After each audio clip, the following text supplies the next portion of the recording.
Bonjour à tous. Aujourd'hui, nous sommes le vendredi 7 novembre 2025 et notre cher ami, l'ambassadeur Chas Freeman, est avec nous. Bon retour parmi nous, monsieur l'ambassadeur. Heureux d'être avec toi, Daniel. Bon vendredi.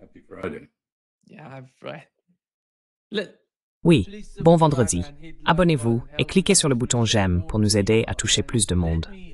Permettez-moi de commencer, monsieur l'ambassadeur, par ce qui vient de se passer à New York, l'élection municipale, dont le résultat a été Zohran Mamdani, un musulman, socialiste et immigrant. Quelle est la situation actuelle? Les gens veulent-ils une forme de changement, du moins à New York?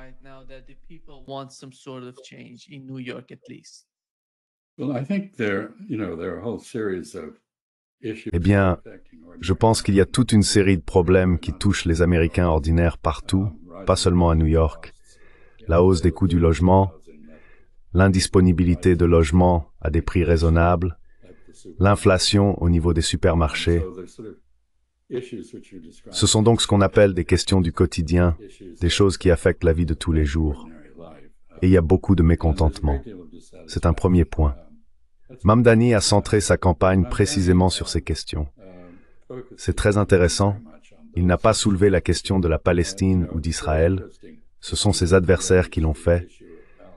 Et il a répondu, à mon avis, de manière très efficace lorsqu'on lui a demandé « Croyez-vous qu'Israël ait le droit d'exister ?» « Oui », a-t-il répondu, en tant qu'État garantissant des droits égaux pour tous, ce qui, bien sûr, n'est pas la situation actuelle.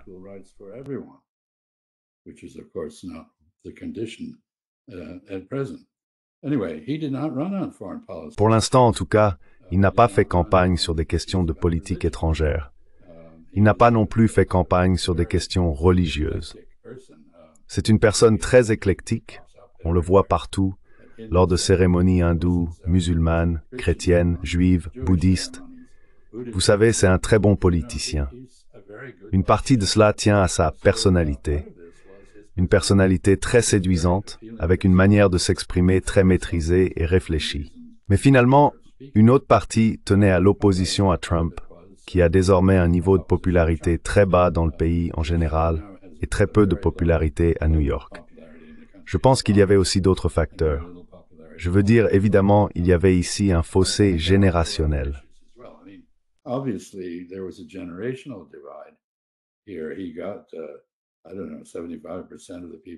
Il a obtenu, je ne sais pas, 75% des voix des moins de 30 ans.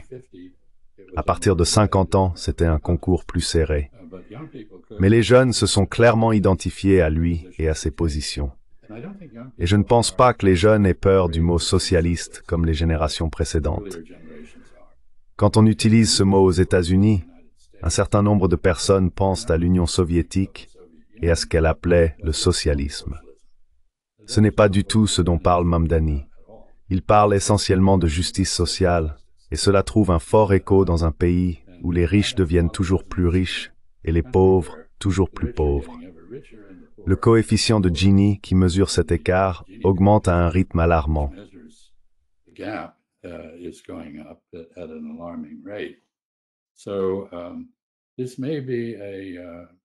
Cela pourrait donc être un signe avant-coureur, un indicateur de ce qui va se passer à l'échelle nationale à l'approche des élections de mi-mandat de 2026. Et je ne pense pas que notre président se comporte comme s'il en était conscient. Il a formulé des critiques contre Mamdani. Il l'a traité de communiste, ce qui est absurde.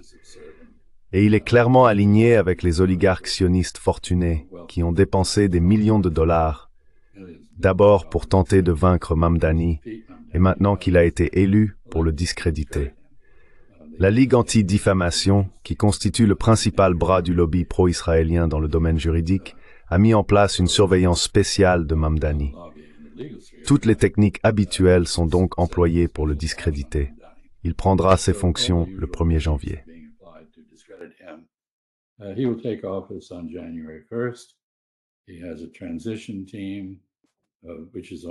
Il a une équipe de transition entièrement féminine, ce qui est intéressant. Et il prévoit d'imposer les riches de New York au même taux qu'ils le sont dans le New Jersey, ce qui selon lui permettrait de financer les divers programmes de protection sociale qu'il défend. Bus gratuits, épiceries gérées par la ville et ainsi de suite. C'est donc un moment très intéressant et enthousiasmant. Et je dois conclure en disant qu'il y a pas mal d'inquiétudes, compte tenu de la violence croissante de la politique américaine quant à sa sécurité. Il existe des groupes comme Bétar, un groupe de nervis et d'espions sionistes qui tentent de combattre toute personne critique envers Israël et qui l'ont ouvertement menacé de mort. Je pense donc que cette histoire est loin d'être terminée.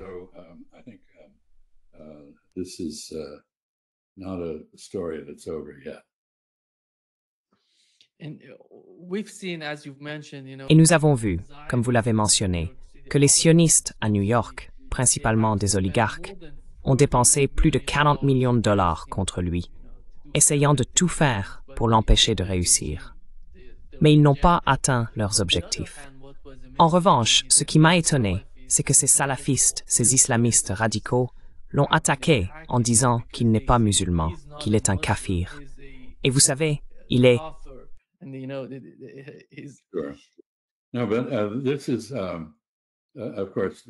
Non, mais c'est bien sûr, il y a plusieurs choses à dire à ce sujet. Tout d'abord, il est évidemment modéré. Il marche au milieu de la route. Et comme l'a dit Sir George Shultz, secrétaire d'État, l'un de nos meilleurs secrétaires d'État, si vous marchez au milieu de la route, les gens des deux côtés de la route vous jettent des pierres. Il y a donc un peu de cela. Mais il y a aussi une question dans l'islam radical. Dans l'islam sunnite, je ne pense pas que cela existe dans la tradition chiite, qui dit que les musulmans ne devraient pas participer à la politique dans des États laïques, que les musulmans vivant dans des sociétés non musulmanes devraient être politiquement passifs.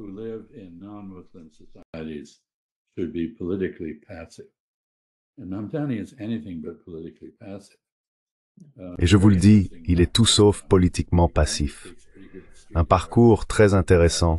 Il parle apparemment un assez bon arabe de la rue, il parle le bengali, il parle le lingala, ou peut-être le luganda, la langue de l'Ouganda, où il a grandi, d'où viennent ses parents.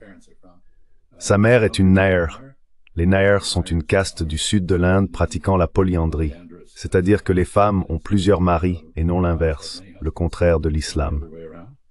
Son père est un professeur très réputé à Columbia et il a fréquenté les meilleures écoles des États-Unis, un très bon collège dans le Maine, non loin d'où je me trouve actuellement. C'est donc une personne très intéressante et vraiment au-dessus de la plupart des politiciens.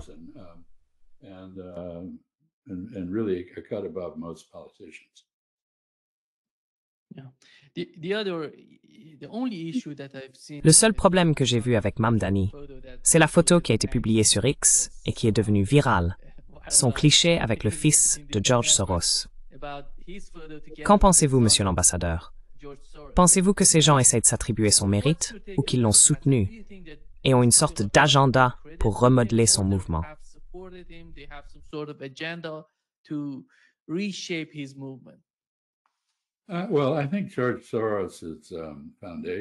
Eh bien, je pense que la fondation de George Soros est très active dans le soutien aux causes politiques libérales aux États-Unis.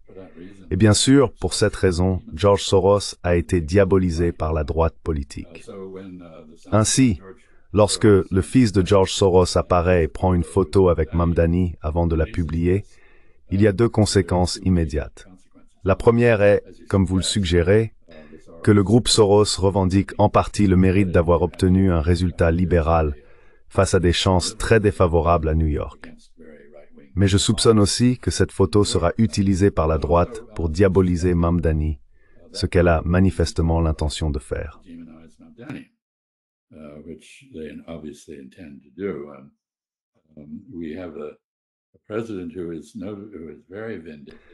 Nous avons un président qui est très vindicatif et très personnel dans sa manière de gouverner, et il va pénaliser New York pour avoir élu Mamdani. Donc ça me fait penser à une analogie. Mamdani, eh bien, c'est comme le chien qui attrape la voiture. Que fait le chien avec la voiture? Vous savez, c'était amusant de courir après, mais maintenant qu'il l'a attrapé, que se passe-t-il? Il y a donc un peu de cela ici, une excitation à vivre dans l'avenir.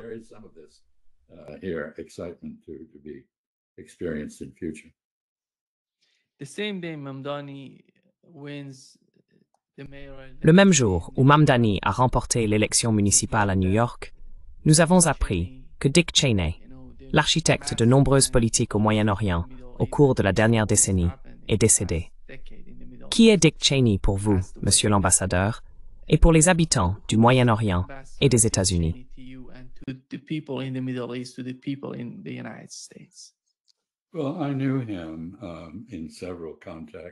Eh bien, je l'ai connu dans plusieurs contextes. J'étais ambassadeur en Arabie Saoudite pendant la guerre du Golfe pour libérer le Koweït. Il se rendait souvent dans le royaume avec Colin Powell, alors président des chefs d'état-major interarmés. J'ai eu beaucoup d'interactions avec lui.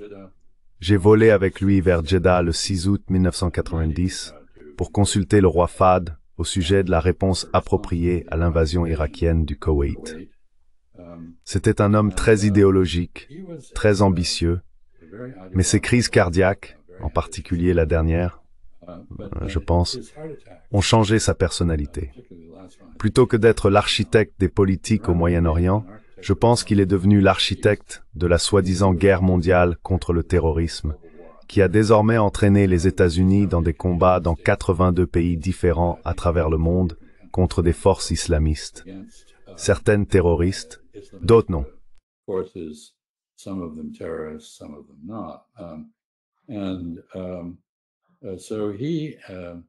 C'était un type combatif. Bien sûr, il n'a pas servi dans l'armée parce qu'il avait des problèmes cardiaques. Il est allé à la même université que moi, Yale, mais il a abandonné après un semestre parce qu'il trouvait cela trop stressant. C'était une personne très étrange, mais je pense que les gens de gauche ont raison de le tenir pour responsable d'avoir poussé les États-Unis à adopter des politiques extrêmement belliqueuses à l'échelle mondiale. Pas seulement au Moyen-Orient. Sa mort a suscité un déferlement de vitupération de la part de ses détracteurs et très peu d'éloges de la part des autres.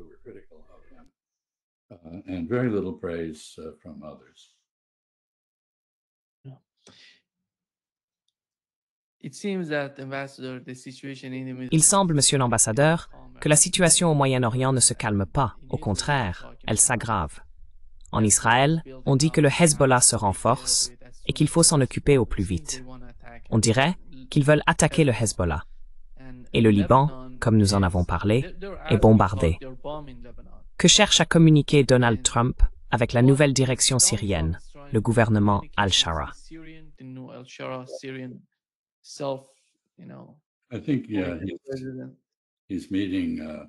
Je crois qu'il doit rencontrer Al-Shara le 10 à la Maison-Blanche, ce qui bien sûr en contrarie beaucoup, car Al-Shara, lorsqu'il était connu sous le nom d'Al-Jilani, avait un lourd passé de décapitation et d'autres atrocités. Beaucoup lui ont pardonné tout cela, mais pas tout le monde. Alors la question, c'est comment se fait-il qu'un jour on soit un terroriste avec des millions de dollars de primes sur la tête et que le lendemain on se retrouve dans le bureau ovale avec le président des États-Unis? Que s'est-il passé? Il a été emprisonné par David Petraeus à Abu Ghraib, la prison tristement célèbre en Irak, où il a en quelque sorte été converti à Al-Qaïda. Et maintenant on voit David Petraeus le louer comme un défenseur de la démocratie. C'est assez cynique.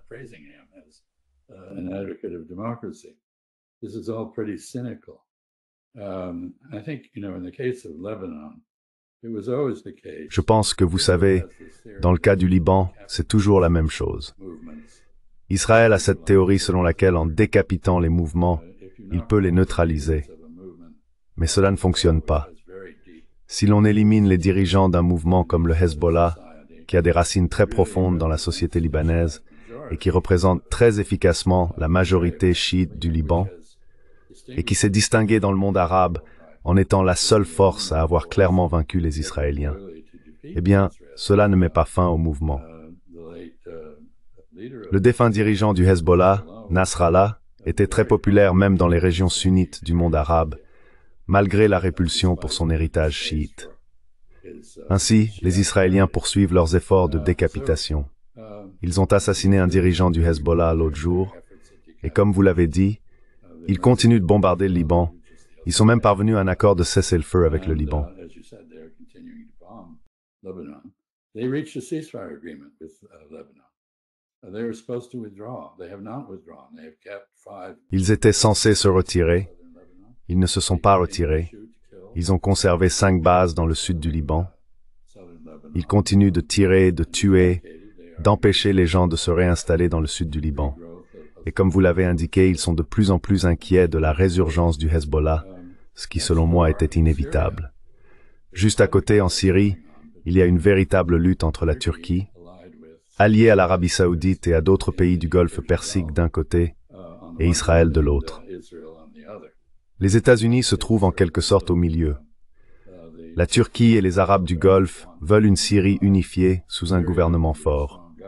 Les États-Unis semblent vouloir la même chose. Israël veut une Syrie fragmentée, faible et désarmée. Je ne pense pas que quiconque plaide aujourd'hui pour armer la Syrie avec le type d'armement que l'Iran fournissait autrefois.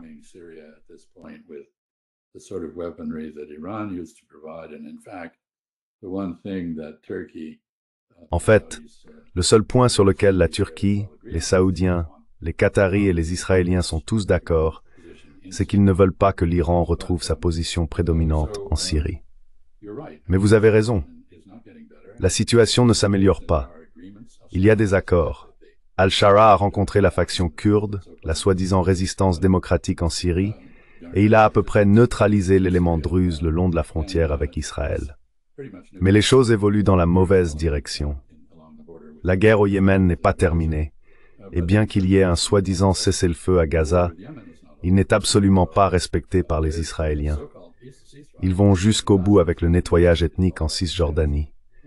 Et en toile de fond plane la probabilité d'une nouvelle attaque israélienne contre l'Iran. Ce n'est donc pas un bon tableau, je suis d'accord.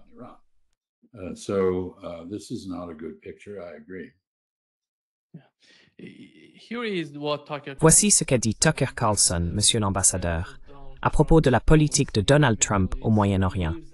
Il estime que Trump a trahi ses électeurs en plaçant Israël en priorité. Et voici ce qu'il a déclaré.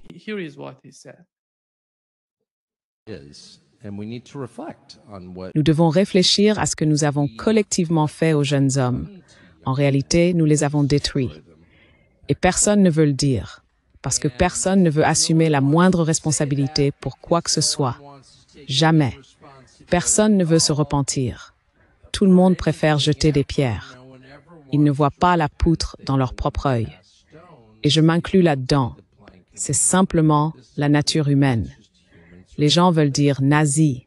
Et c'est comme, ah oui, d'accord, très bien, mais comment en est-on arrivé là? Pourquoi l'écoute-t-il? En quelque sorte. Une partie de la raison, c'est que le Parti républicain a complètement trahi ses électeurs en se focalisant obsessionnellement sur Israël. C'est un fait. Enfin, qu'est-ce que c'est que ça? C'est un pays de 9 millions d'habitants. Je ne suis pas contre Israël. J'y suis allé en vacances. J'ai toujours aimé Jérusalem. C'est ma ville préférée au monde. Je ne suis pas contre Israël. Mais pourquoi est-ce que c'est le centre de notre conversation? C'est 9 millions de personnes sans ressources. La seule valeur stratégique d'Israël, c'est la mesure dans laquelle nous devons le défendre. Mais si on enlève ça, il n'y a plus aucune valeur. Je ne suis pas contre. Je dis juste que nous sommes un pays de 350 millions d'habitants. Nous sommes le pays le plus important du monde. Et notre politique, eh bien, pratiquement chaque membre du Congrès passe sa journée à parler d'Israël. Et si vous êtes une personne normale, vous vous dites, je ne déteste pas Israël, je ne déteste certainement pas les Juifs, mais qu'est-ce que c'est que ce délire? Et puis c'est comme, tais-toi. Tu ne peux pas en parler. Pourquoi? Peux-tu préciser ce que tu veux dire?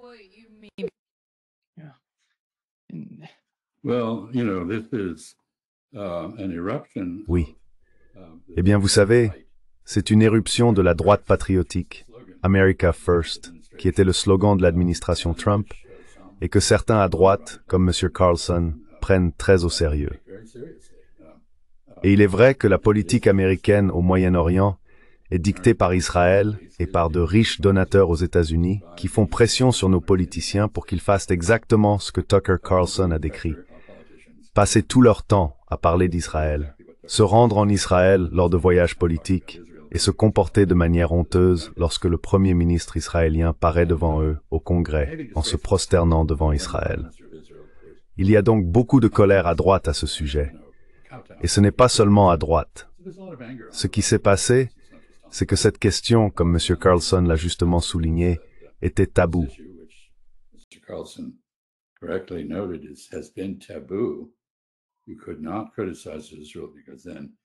On ne pouvait pas critiquer Israël, car on était immédiatement condamné comme antisémite. Je veux dire, Israël est un pays, ce n'est pas une religion, ce n'est pas une communauté religieuse. Ces valeurs ne semblent d'ailleurs pas avoir grand-chose à voir avec celles du judaïsme tel qu'il est pratiqué dans le monde. C'est une société très immorale. Elle est cruelle, elle est sadique. Son armée s'est révélée être la plus sadique du monde. Elle n'a aucun scrupule à sodomiser ses prisonniers palestiniens. Elle a affamé des Palestiniens jusqu'à la mort dans un génocide. Quel genre de pays est-ce là? Mais on ne peut pas le critiquer aux États-Unis, car on est alors d'une manière ou d'une autre entaché par l'accusation d'antisémitisme. L'antisémitisme est un vrai problème, bien que franchement ce ne soit pas un problème très important aux États-Unis.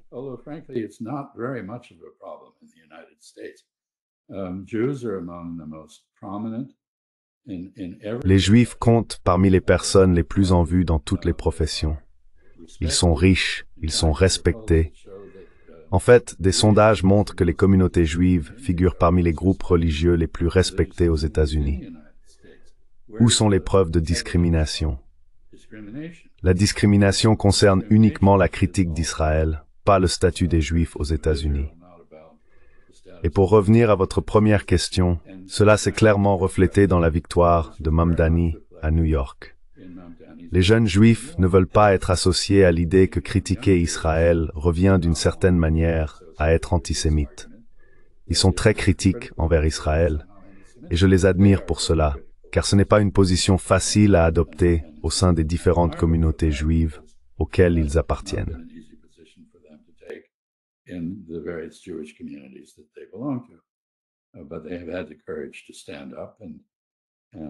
Mais ils ont eu le courage de se lever et de dénoncer Israël pour ce qu'il fait. C'est donc une évolution très intéressante et c'est très complexe. Nous n'en avons pas encore fini avec cette affaire. D'ailleurs, quand tu as parlé des 40 millions de dollars dépensés par des oligarques juifs pour vaincre Mamdani, ce n'était qu'un seul d'entre eux, c'était Bill Ackman. À lui seul, il a dépensé cette somme.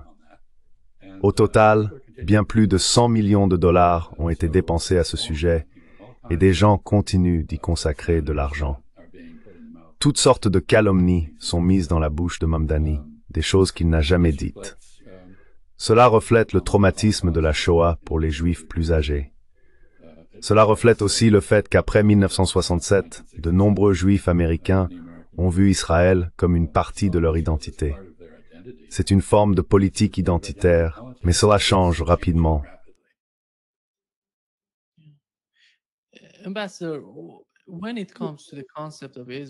Monsieur l'ambassadeur, lorsqu'il s'agit du concept d'Israël, de nombreux sionistes aux États-Unis affirment qu'il s'agit du seul pays juif sur Terre.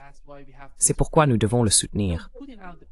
Vous savez, le qualifier de seul État juif, ce concept même comporte une forme d'apartheid, comme l'a mentionné feu le président américain Jimmy Carter dans son livre. Eh bien, c'est précisément là le problème. Le judaïsme est une religion. Les Juifs étaient traditionnellement des communautés religieuses. Jews traditionally were religious communities. They had various schools of thought, Ils avaient différentes écoles de pensée, différentes lectures de leurs écritures et de leurs traditions. C'est en réalité un ensemble très divers de communautés au sein du judaïsme. Les Juifs ne sont pas un peuple, les catholiques ne sont pas un peuple, les musulmans ne sont pas un peuple. Il existe une Ummah qui est une communauté, mais personne ne dit que les musulmans forment une nation. Les hindous ne sont pas une nation. Le Sri Lanka est majoritairement bouddhiste, mais le bouddhisme est une religion, pas une définition du pays. En somme, ce que les sionistes ont fait, c'est tenter de transformer une communauté religieuse en une nation. le peuple juif est un peuple inventé. C'est ironique car bien sûr ils accusent les Palestiniens d'être un peuple inventé. Mais en réalité, il n'y avait pas d'État juif, il n'y avait pas de nation juive.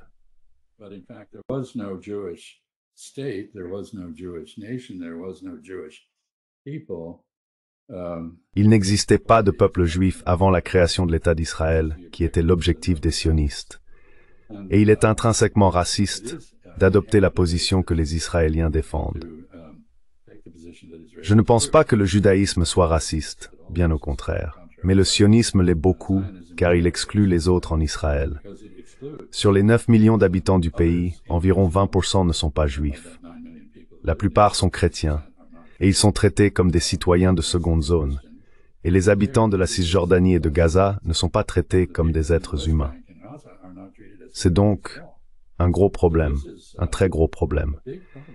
Et il y a vraiment une question à se poser quant à savoir si une société constituée de manière aussi ouvertement raciste que celle qu'Israël est devenue, vous savez, elle a commencé de façon assez idéaliste, mais elle a perdu ses idéaux, peut ou doit survivre.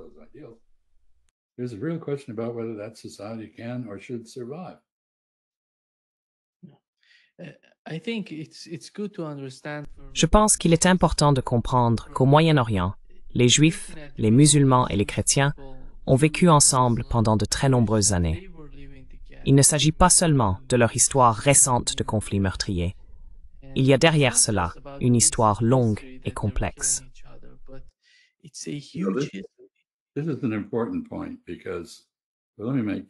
C'est un point important, mais permettez-moi d'en faire deux en réalité. D'abord, sous les Ottomans, diverses communautés religieuses et ethniques vivaient côte à côte, paisiblement. Lorsque l'État turc est né de l'Empire ottoman, cela a changé. Ils sont devenus des nationalistes turcs, et les Grecs, les Arméniens et d'autres ont terriblement souffert du même type de haine nationaliste, de passion, si l'on veut, que l'on observe dans un pays comme Israël. Ainsi, l'idée qu'il y ait eu un conflit perpétuel au Moyen-Orient est absurde. L'idée que l'islam se soit étendu par l'épée n'est vraie que dans la mesure où l'expansion initiale des empires arabes s'est faite par l'épée.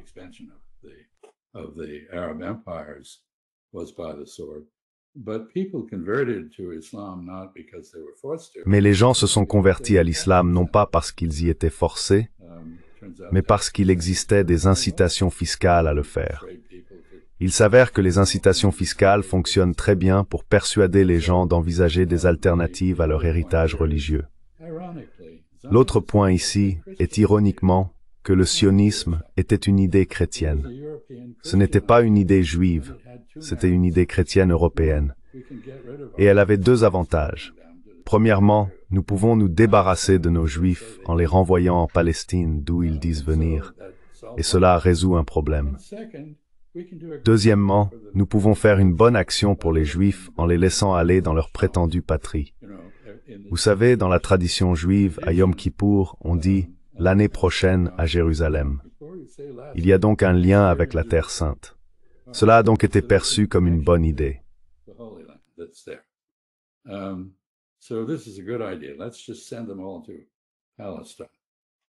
Envoyons-les tous en Palestine, ce qui est, et puis bien sûr les sionistes ont trouvé un merveilleux slogan, « Une terre sans peuple, pour un peuple sans terre ».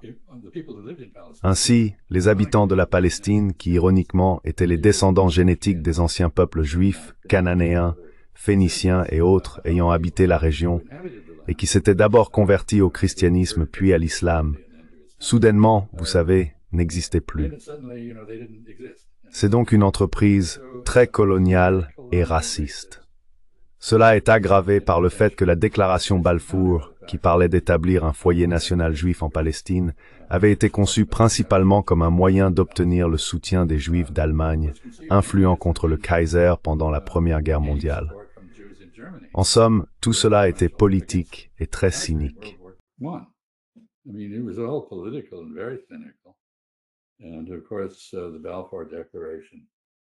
Et bien sûr, la déclaration Balfour promettait des droits égaux pour les Palestiniens, mais cela a vite été oublié. C'est donc une situation très complexe, cela couvait depuis longtemps. Les personnes qui parlent de la situation comme si elle avait commencé le 7 octobre 2023 disent simplement n'importe quoi. Ce problème a en réalité commencé il y a environ 100 ans, peut-être plus de 120 ans, avec les débuts de la colonisation sioniste sous le régime colonial britannique en Palestine.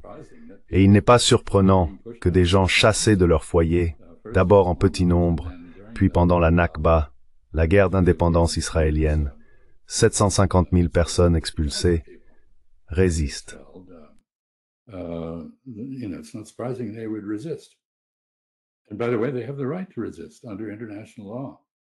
Et d'ailleurs, ils ont le droit de résister en vertu du droit international, y compris par la force.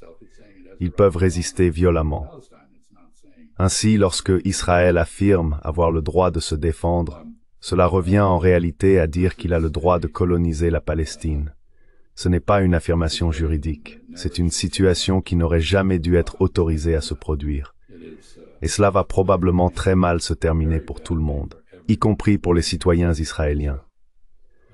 Mais pour le moment, ce sont surtout les Palestiniens, les Libanais et les Syriens qui souffrent. Et seuls les Yéménites se lèvent pour défendre la Convention contre le génocide qui stipule que si vous avez signé cette convention, vous avez le devoir de vous opposer au génocide. Le Yémen est le seul pays à l'avoir fait.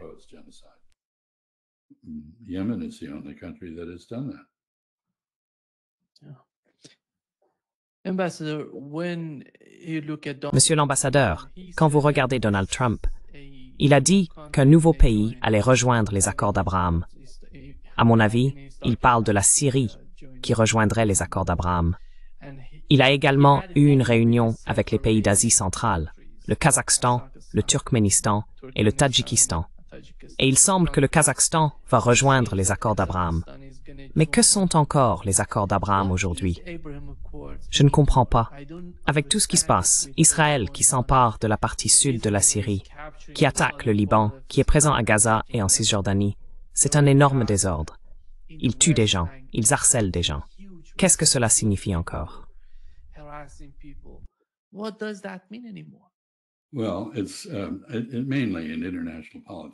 Eh bien, il s'agit principalement de politique internationale. C'est une manière d'apaiser ou de courtiser les faveurs des États-Unis, qui demeurent le protecteur d'Israël et qui, pour toutes les raisons évoquées par Tucker Carlson, reste obsédé par la consolidation de l'État d'Israël au Moyen-Orient. Ainsi, ils dépensent une grande partie de leur capital diplomatique à tenter de convaincre des pays comme les Émirats arabes unis, qui pratiquent une forme de Israël politique, ou le Kazakhstan, qui joue une sorte de real politique entre la Chine et la Russie, mais souhaite néanmoins obtenir le soutien américain.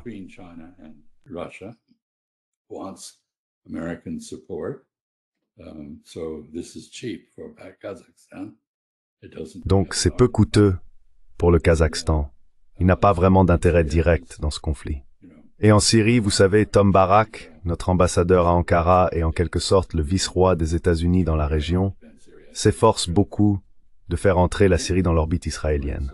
Là encore, cela reflète la politique intérieure telle que Tucker Carlson l'a décrite. C'est donc un fait, vous pouvez le désapprouver, et je ne pense pas que cela ait beaucoup de sens.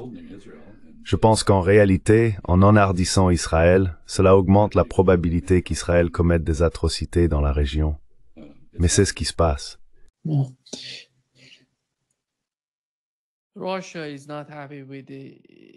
La Russie n'est pas satisfaite de la politique étrangère des États-Unis, ni de la nouvelle rhétorique de l'administration Trump concernant les essais nucléaires. Dans son interview à 60 minutes, il a déclaré que la Russie et la Chine avaient procédé à des essais de bombes nucléaires, mais il n'existe pour l'instant aucune preuve de cela. Nous n'avons rien qui prouve ce dont Donald Trump parle. Le président russe a déclaré que ce serait un problème sérieux pour la Russie si les États-Unis commençaient à tester des armes nucléaires. Quelle est votre opinion sur ce qui s'est passé? Car beaucoup de gens affirment qu'en coulisses, les deux administrations se parlent. Mais nous ne voyons pas cet aspect-là.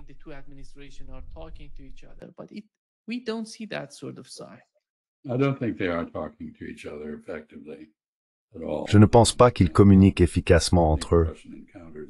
Pas du tout. Je trouve que les rencontres entre le président Trump et les Russes ont été très décevantes pour les deux parties. Parce qu'en gros, et je dois le dire, le président Trump croit à beaucoup de choses impossibles. Vous savez, peut-être 20 choses impossibles avant le petit déjeuner, comme on dit. Il pense que les chrétiens sont victimes d'un génocide au Nigeria. Il pense que Nicolás Maduro est à la tête d'une sorte de cartel de la drogue.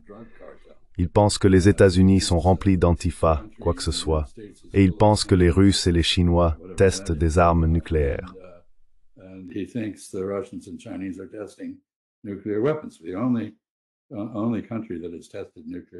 Le seul pays qui a testé des armes nucléaires ces dernières années est la République populaire démocratique de Corée, la Corée du Nord.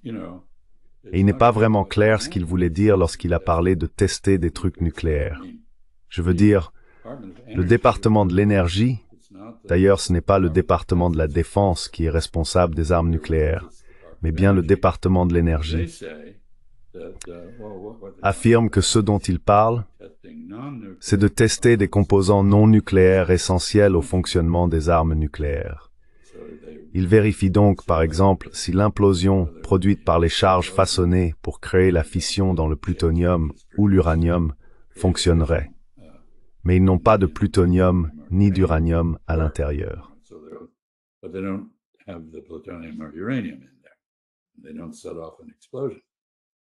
Ils ne déclenchent pas d'explosion, donc personne ne sait de quoi il parle. Et je pense que ce que le président Poutine vient de dire est clairement dissuasif. Il a dit, si vous faites cela, nous le ferons aussi.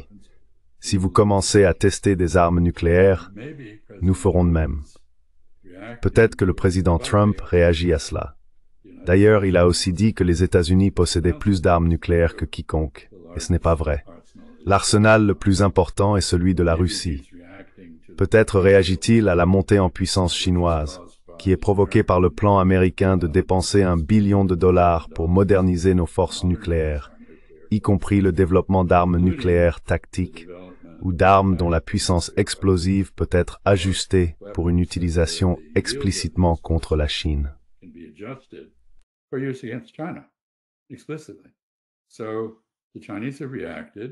Les Chinois ont donc réagi en modifiant leur posture traditionnelle, qui consistait à ne maintenir qu'une dissuasion minimale, une force de frappe suffisante pour infliger des pertes à un ennemi ayant lancé une attaque nucléaire contre la Chine. Ils ont conservé leur doctrine de non-recours en premier à l'arme nucléaire, mais ils se sont désormais orientés vers la destruction mutuelle assurée, la théorie que les États-Unis et les Russes suivent depuis des années. C'est donc inquiétant, je le reconnais, mais cela ne revient pas à tester des armes nucléaires. Il peut y avoir une certaine confusion de la part du président Trump, ce qui ne serait pas inhabituel.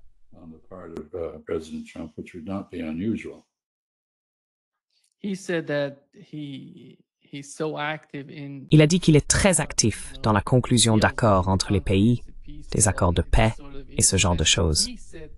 Puis il a ajouté qu'en ce qui concerne l'Iran et Israël, il était responsable de l'attaque contre l'Iran. Voici ce qu'il a dit.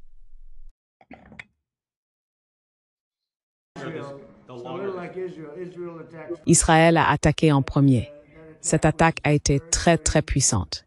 J'en étais largement responsable. Lorsque Israël a attaqué l'Iran en premier, ce fut un grand jour pour Israël, car cette attaque a causé plus de dégâts que toutes les autres réunies.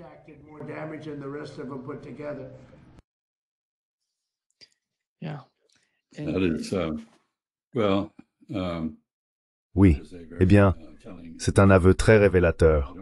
Je ne sais pas si c'est vrai ou non, je ne sais pas. C'est possible, je suppose. Mais je sais une chose à ce sujet. Il y a une erreur dans la manière d'évaluer le but et les résultats d'une action militaire. Le but est de modifier le comportement de l'autre camp d'une manière ou d'une autre, de l'intimider, de le pousser à changer ses politiques, à modifier une frontière, à faire ce genre de choses. C'est un résultat politique qui justifie l'action militaire. C'est l'essence même de ce que Clausewitz veut dire lorsqu'il affirme que la guerre est la continuation de la politique par d'autres moyens.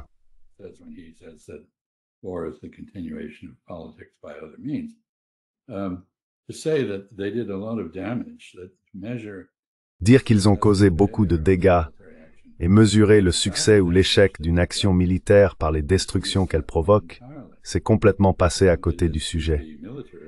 C'est adopter une logique militariste plutôt que de pratiquer l'art de la diplomatie. Et d'ailleurs, si l'on compare les dégâts des deux côtés lors de cette soi-disant guerre de 12 jours, à la fin de ces 12 jours, Israël était à bout de souffle, et l'Iran ne l'était pas. Il avait été mis à terre, mais il s'est relevé. Et si nous avons une autre confrontation, ce dont je crains qu'il soit inévitable, je ne sais pas quand, alors je pense qu'Israël subira des dommages très graves lors de la contre-attaque iranienne. Donc je ne pense pas que ce fut un grand jour pour Israël, contrairement à ce qu'il a dit. So I don't think it was a great day for Israel, as he said. I think it was very damaging. Je pense que cela a été très préjudiciable à Israël. Cela explique en grande partie l'émigration depuis Israël et les efforts des Israéliens pour obtenir un second passeport, ce qui d'ailleurs devient de plus en plus difficile. On commence à entendre des plaintes d'Israéliens disant qu'ils ne peuvent plus obtenir un passeport portugais aussi facilement qu'auparavant. Ils ne sont pas les bienvenus dans de nombreux endroits à l'étranger. Et certaines personnes les traquent et cherchent à les arrêter pour crimes de guerre. Israël est donc de plus en plus isolé, et cela tient en partie à son habitude d'attaquer ses voisins. D'abord l'Iran, puis plus tard le Qatar, ainsi que le groupe du Hamas qui débattait de la paix avec Israël à Doha.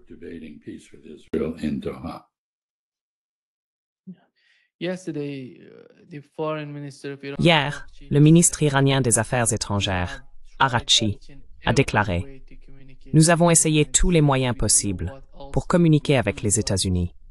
Nous ne savons pas quoi faire d'autre, si ce n'est renforcer notre puissance militaire ou défensive afin d'être prêts à toute forme d'attaque et d'y répondre. » Il s'agit du gouvernement et de l'ambassadeur qui sont arrivés avec une politique de négociation et de diplomatie. Ils n'obtiennent aucun résultat à l'administration Trump. They're heading nowhere with the Trump administration. Well, that's true. And ironically, of course, the Trump administration. Eh bien, c'est vrai. Et ironiquement, bien sûr, l'administration Trump est arrivée au pouvoir sur une plateforme de pacification. Et pourtant, nous voyons maintenant toutes sortes de preuves d'un désir d'expansion territoriale. Au Groenland, au canal de Panama, les attaques contre le Venezuela et la Colombie, le meurtre de personnes en haute mer, la menace d'envahir le Nigeria sur des motifs fallacieux, et ainsi de suite. Donc, je ne pense pas que l'administration Trump comprenne ce qu'est la diplomatie, ce qui explique en partie pourquoi elle n'a eu aucun succès. Le président Trump a affirmé avoir mis fin à 7 ou 8 guerres, mais il est le seul à percevoir ces guerres comme terminées.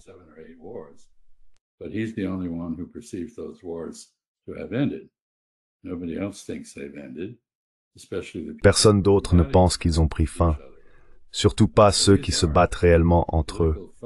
Ce sont des opérations photo-politiques, des pseudo-événements. Ce n'est pas une vraie paix. Un cessez-le-feu n'est pas la paix. Et rien ne prouve que l'administration soit même capable d'une diplomatie sérieuse. Je pense donc qu'Araghchi et l'Iran ne sont pas seuls dans leur frustration envers les États-Unis. Pratiquement tous les autres pays rencontrent le même problème. Et lorsqu'on négocie avec les États-Unis, par exemple, il y a eu des accords commerciaux conclus avec la Malaisie et le Cambodge, les États-Unis ont inséré une clause stipulant qu'ils ne pouvaient pas conclure d'accord avec la Chine.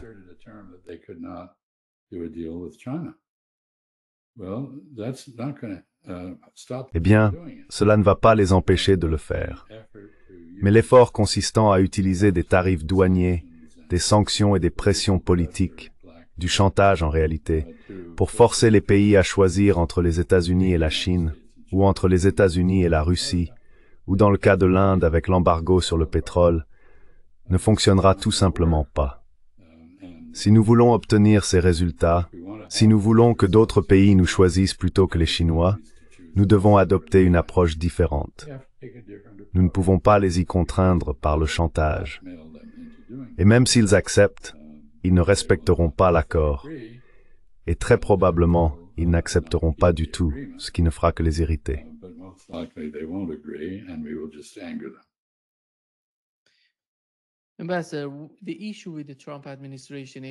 Monsieur l'ambassadeur, le problème avec l'administration Trump, c'est que lorsque nous observons Donald Trump et ses communications avec la presse ou avec d'autres dirigeants, c'est le chaos total. En 24 heures, on voit toutes sortes de déclarations sur de nombreux sujets émanant du président des États-Unis, Donald Trump. Avec l'administration Biden, nous avons eu un peu de cela aussi, mais nous savions que Anthony Blinken savait ce qu'il voulait. Et il était clair chaque fois qu'il s'adressait à la presse. Il répondait aux questions, et nous savions exactement quelle était la position de l'administration Biden lorsqu'il s'agissait de Blinken ou de Jake Sullivan. Ces deux-là étaient cohérents et coordonnés. Mais dans l'administration Trump, c'est comme si ces rôles étaient fusionnés en un seul personnage, Marco Rubio, qui ne parle à personne. Nous ne savons donc pas quelle est la politique officielle. Donald Trump ne représente pas une politique officielle. Il incarne simplement le chaos.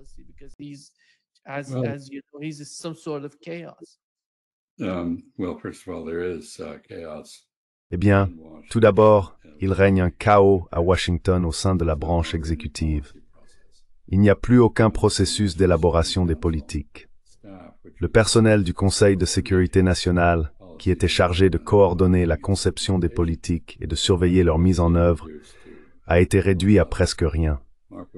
Techniquement, Marco Rubio est le chef du Conseil de sécurité nationale, le secrétaire d'État, l'archiviste national et le responsable national de l'aide étrangère. Et il n'est capable d'exercer aucune de ces fonctions, car il n'existe plus de système. Le gouvernement des États-Unis est en train de fermer. Je veux dire, il ne s'agit pas seulement d'une fermeture budgétaire.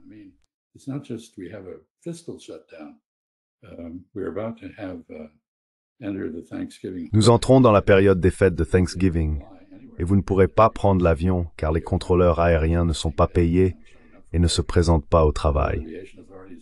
L'administration fédérale de l'aviation est contrainte d'interrompre les vols.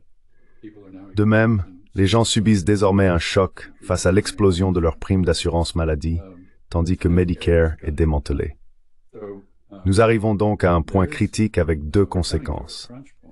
La première, c'est qu'il faut reconnaître que le gouvernement des États-Unis n'est plus compétent. Et c'est un développement majeur d'importance mondiale. Vous allez avoir à Belém une conférence sur le climat, et les États-Unis ne croient pas à une crise climatique, donc nous n'y participerons pas.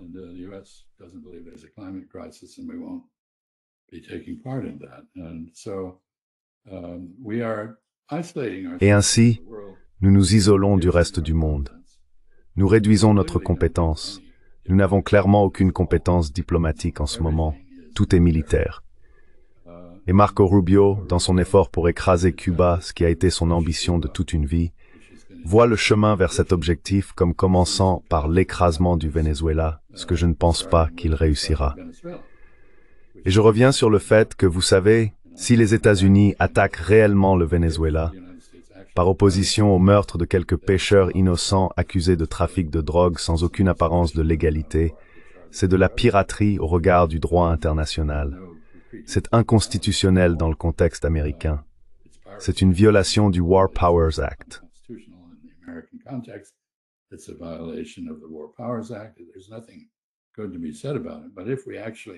Il n'y a rien de bon à en dire.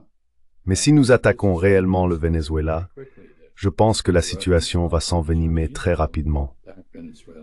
Les Russes, peut-être les Chinois, soutiendront le Venezuela. Je pense que le Brésil soutiendra le Venezuela. D'autres pays d'Amérique latine comme la Colombie soutiendront le Venezuela. Personne ne veut voir un retour à l'interventionnisme américain qui a caractérisé notre politique il y a 125 ans. Et donc je pense, eh bien, il n'y a aucune explication à tout cela. C'est simplement que nous faisons les choses parce que nous pouvons les faire, pas parce que nous devrions le faire, ou parce que nous avons un plan pour ce qui se passera ensuite. Que se passe-t-il si le chien attrape à nouveau la voiture? Que se passe-t-il? Nous n'en savons rien.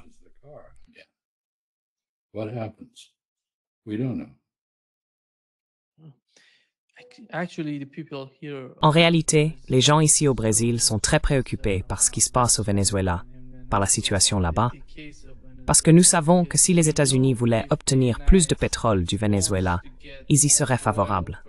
Ils accueilleraient cela favorablement. they would welcome that. Bien sûr, They would welcome Ils accueilleraient favorablement tout type d'investissement provenant des États-Unis. the United States.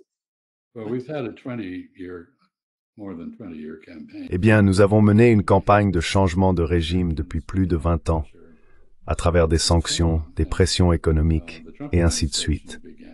L'administration Trump a commencé avec certaines divergences entre ses membres. M. Grinnell, qui s'est rendu au Venezuela et a négocié avec les Vénézuéliens, voulait rouvrir le commerce du pétrole avec le Venezuela, ce qui aurait eu du sens.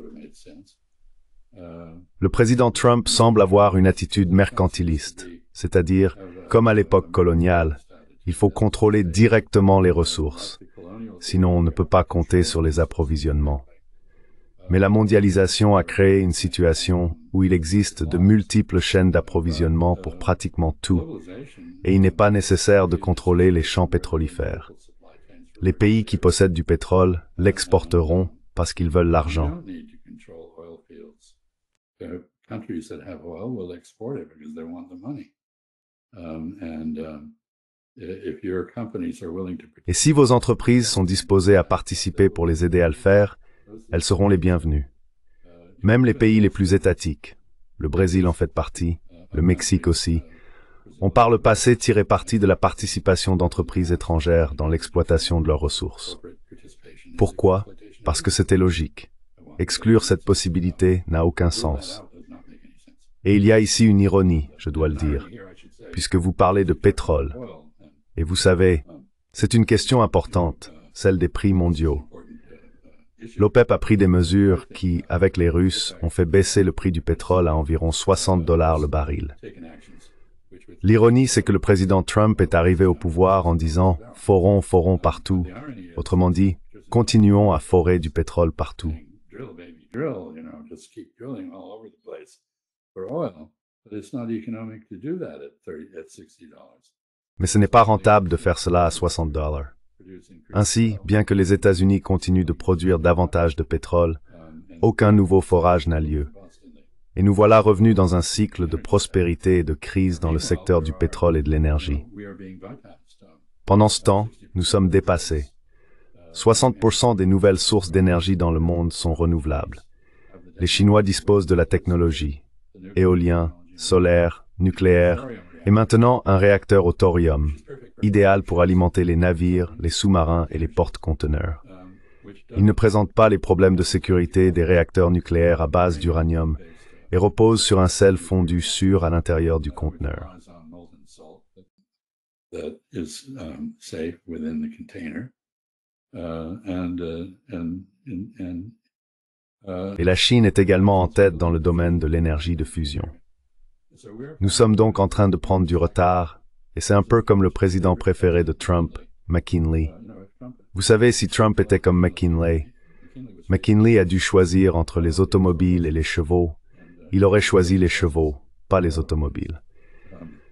Mais bref, nous choisissons les émissions de carbone et les moteurs à combustion plutôt que l'électrification, ce qui est un mauvais choix. Cela va nous laisser avec l'équivalent de beaucoup de chevaux et de calèches pendant que le reste du monde aura des automobiles. with the equivalent of a lot of horses and buggies while the rest of the world has automobiles.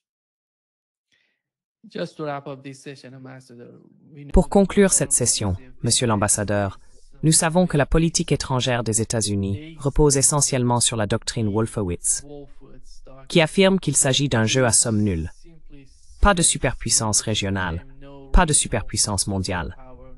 Mais la réalité du monde d'aujourd'hui est totalement différente de celle qui existait lorsque cette doctrine a été élaborée. Ce nouveau mouvement aux États-Unis va-t-il avoir une influence? Il ne s'agit pas seulement de la gauche ou du Parti démocrate, cela concerne aussi la droite, les personnes qui ne sont pas satisfaites de ces guerres sans fin. Cela va-t-il modifier cette doctrine? Is that going to change this doctrine? Well, it has to, because Eh bien, il le faut, car bien sûr cela a déjà été vaincu. Lorsque cette rencontre a eu lieu à Busan, entre Xi Jinping et Donald Trump, c'était une rencontre entre égaux. C'est la première chose. Il y a donc maintenant un concurrent très puissant sur le continent eurasiatique. C'est la fin du discours de Wolfowitz. Mais cela ne suffit même pas. Nous avons réussi à rapprocher la Chine, la Russie, l'Iran et la Corée du Nord. Donc, si nous craignons un hégémon sur le continent eurasiatique, nous sommes en train de créer une coalition qui revient au même. Terminé. Et dans votre propre région, vous êtes au Brésil, en Amérique du Sud, le Brésil émerge sous Lula comme un concurrent très ouvert et déterminé à exercer une influence face aux États-Unis. Vous avez mentionné la question du Venezuela.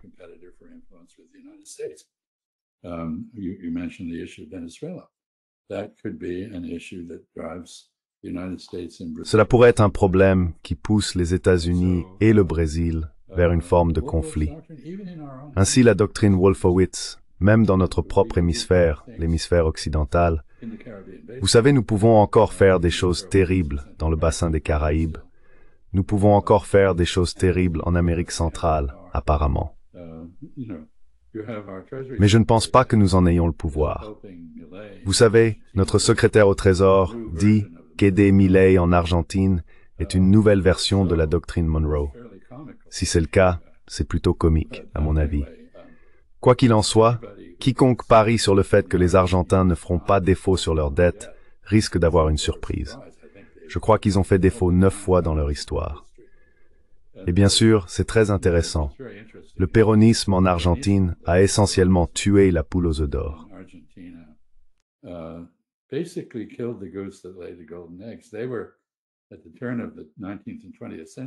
À la charnière des 19e et 20e siècles, tout le monde pensait que l'Argentine allait devenir le pays le plus riche de la planète. Et ils ont tout fait de travers. Ils ont instauré des taxes à l'exportation, monopolisé certains secteurs à l'intérieur du pays, accordé des droits du travail qui rendaient la production de nombreux biens non rentables. Ainsi, au lieu d'investir leurs profits agricoles, dont ils disposaient en abondance, dans le développement industriel, ils ont taxé l'agriculture sans consacrer ces fonds à des forces productives. Quoi qu'il en soit, l'Argentine réagit à tout cela avec désespoir. C'est pourquoi ils ont élu Milei. Mais je ne pense pas que Milei soit le sauveur de l'Argentine. Et je ne crois pas que Janet Yellen, la secrétaire au Trésor, parviendra à récupérer notre argent auprès de l'Argentine.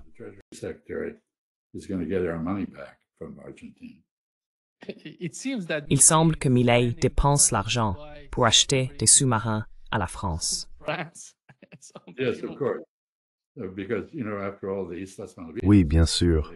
Parce que vous savez, après tout, les Islas Malvinas, les îles Falkland, vous savez, nous devons faire. Enfin, je me souviens toujours de ce dicton, Dieu passe ses nuits à réparer le désordre que les Argentins font pendant la journée, et rien n'a changé.